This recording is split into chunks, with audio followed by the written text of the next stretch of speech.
Gua bukan pedagang, oke?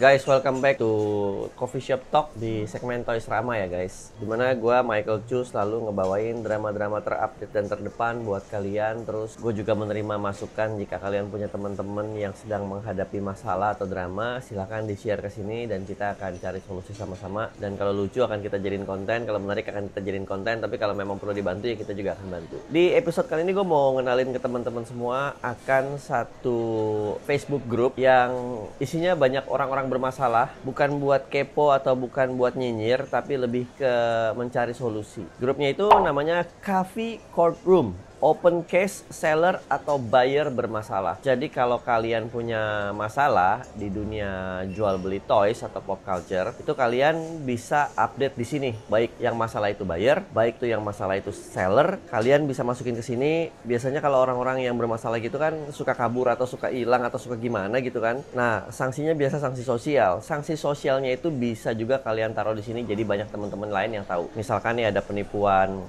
rekening palsu, nah itu dimasukin di sini dan adminnya sering update gitu. Jadi kalian tahu nih apakah rekening ini solid, valid atau palsu gitu. Misalkan ada kasus kabur bawa duit, nah di sini ada nih, tapi di sini versi Facebooknya. Nah kalau di Toys Rama itu atau di Coffee Shop Talk itu adalah versi videonya di mana gue ngebawain. Jadi adalah beberapa Toys Rama atau Coffee Shop Talk gue yang dapat bahannya dari sini juga. Jadi buat teman-teman yang lebih demen di Facebook, silakan aja scroll di sini. Oke, jadi kita langsung jumpin ya ke masalahnya ya. Sebelum kita mulai jangan lupa di like, comment, share, subscribe. Terus abis itu sekali lagi buat temen-temen yang mau nyawer, silakan traktiran kopinya di pojok kanan bawah. Thank you buat semua temen-temen yang udah nyawer ya sejauh ini. Thank you banget buat kalian semua.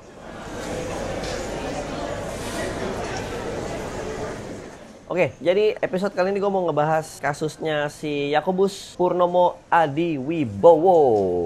Sabar-sabar lo jadi orang ya bang ya. Jadi kasusnya gini guys, gue bacain nih. Sharing aja, baru kali ini ketemu calon buyer ababil. Kronologis, aneh kerja. Nggak setiap saat buka akun seller, tapi pasti tak buka setiap harinya. Akun sudah tak laporkan ke Topet plus tak blokir. Anjir, baru transaksi receh gini aja nggak ada etika. Dikira semua pelapak di Topet mesti mantengin akunnya terus. Apalagi kalau transaksi gede. Asli bener-bener lemah nih orang. Coba aja agan-agan. Baca baik-baik chattingnya. Untung transaksi udah dibatalkan. Yang beginian bisa merusak rating lapak saya. Kalau ada agan-agan yang kenal atau tahu akun FB-nya boleh di-up di mari biar makin seru. Note, saya bukan pedagang. Cuman jual-jualin Colpri yang udah bosan atau udah gak kepake lagi. Sebelum kita mulai dan sebelum kita bedah nih, gue bacain dulu ke teman-teman komen-komen yang masuk ya. Jadi tiba-tiba si Kelvin ini, si pembeli ini masuk nanya, barang masih ready nggak Gan? Terus masih om, Surabaya. Minus apa aja? Barang MISB, box masih mulus. Anggap tidak mulus 100%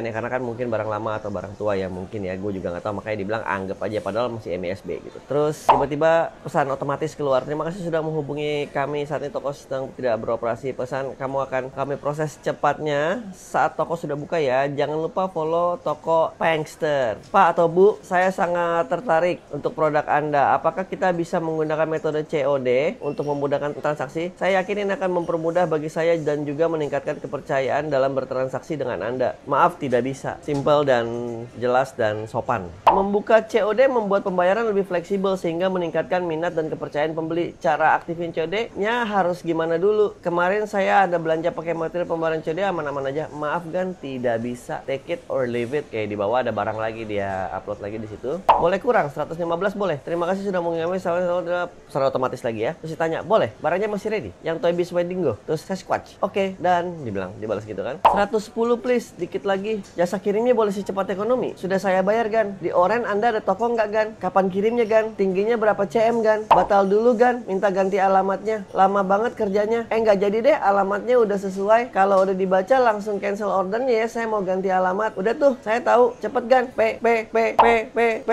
slow respon. Kasih muka emoji. Woi, P. Itu kan kalimat kasar.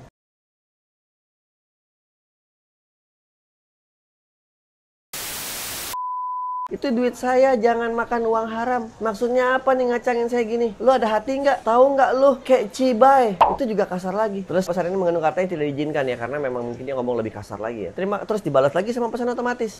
Dibalas lagi sama dia. Emang cibai lu. Terus pesannya ditutup lagi karena mengandung kata-kata yang tidak diizinkan. Terus bisa jualan nggak lu empuk? Woi, lu anggap pembeli lu itu apa? Pengen gua tampar lu? Sini lu gua tampar. Mau ku tampar. Ente kira dapat duit itu gampang? Segitunya mau ku tampar.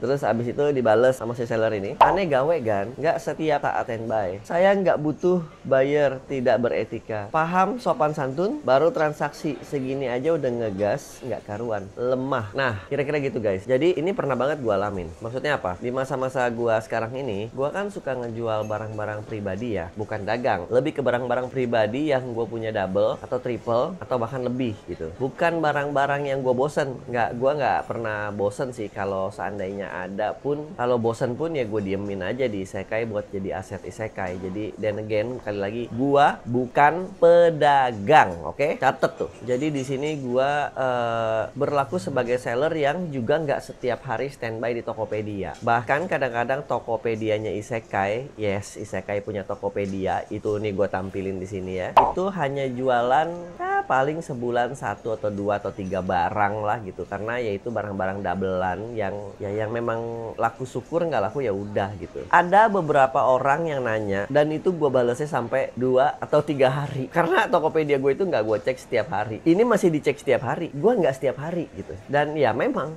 ada beberapa orang yang ngomong, lu niat jualan nggak sih? Jujur kalau gue nggak gitu, karena ya memang laku bonus, nggak laku ya udah. Apalagi ketemu yang ribet gue tinggal pasti, karena gue mencari kawan bukan mencari lawan gitu. Maksud gue ngomong gini adalah gue yakin teman-teman di sana juga banyak yang punya Tokopedia tapi tidak berlaku sebagai seller murni, melainkan seller ala kadarnya. Maksudnya apa? Ya lu kerja, jadi lu lebih mengutamakan kerjaan lu dibandingin mantengin Tokopedia lu. Jadi gue yakin banyak teman-teman juga yang seperti ini, banyak teman-teman juga yang seperti siapa sih namanya, gue lupa nih.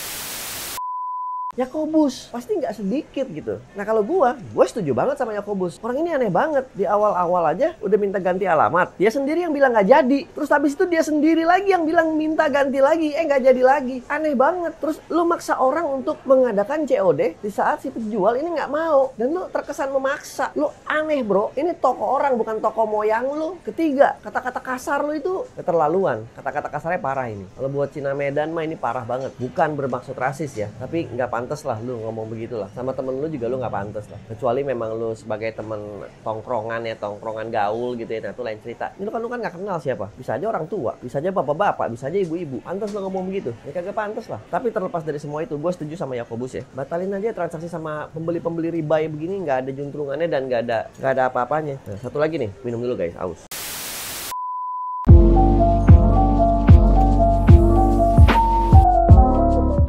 Gua sebagai pembeli dan sebagai kolektor tidak pernah melihat nilai koleksi dari nilai material. Haram buat gua. Why? Karena bukan nilai barangnya yang gua nilai, tapi nilai memorabilianya, nilai attachmentnya. Itu yang mahal. Kalau lu lihat harga mobil Ferrari terus lu hitung besinya, itu lu tolol. Kalau lu lihat lukisan Mona Lisa terus lu lihat gramaturnya, terus modal catnya segala macam lu breakdown gitu, itu lu tolol. Lu nggak ngerti. Sama seperti barang-barang collectible. Jadi gua tidak pernah mau memandang dari ini barang murah atau barang mahal. Tidak pernah. Tapi buat gua untuk barang 115.000, 120.000 terus lu ngomong begitu, lu kurang ajar banget. Jadi buat Kelvin ya, gua nggak tahu nih video ini nyampe ke lu apa enggak. Semoga video ini nyampe ya Kelvin ya. Perbaikinlah sikap lu lah. Jangan lalu kayak begitulah. Lu mau belanja ya belanja, lu mau beli ya beli. Ngomong aja baik-baik. Atau tanya, "Bro, kenapa lama? Kalau lama gua batalin ya," gitu, atau gua cancel ya. Silakan, nggak masalah. Lu bisa cari toko lain kok. Atau dia juga bisa balas baik-baik kok. "Sorry bro, gua lagi kerja.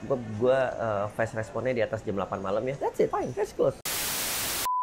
Jadi di Toys Rama kali ini gue cuman mau ngebahas gitu aja, karena sekali lagi gue yakin banyak teman-teman juga yang jadi seller di Tokopedia tapi seller model begini yang masih punya kerjaan lain tapi ya mencoba peruntungan lah. Jadi sabar-sabar buat kalian semua ya, sabar-sabar buat kalian yang sering-sering digas.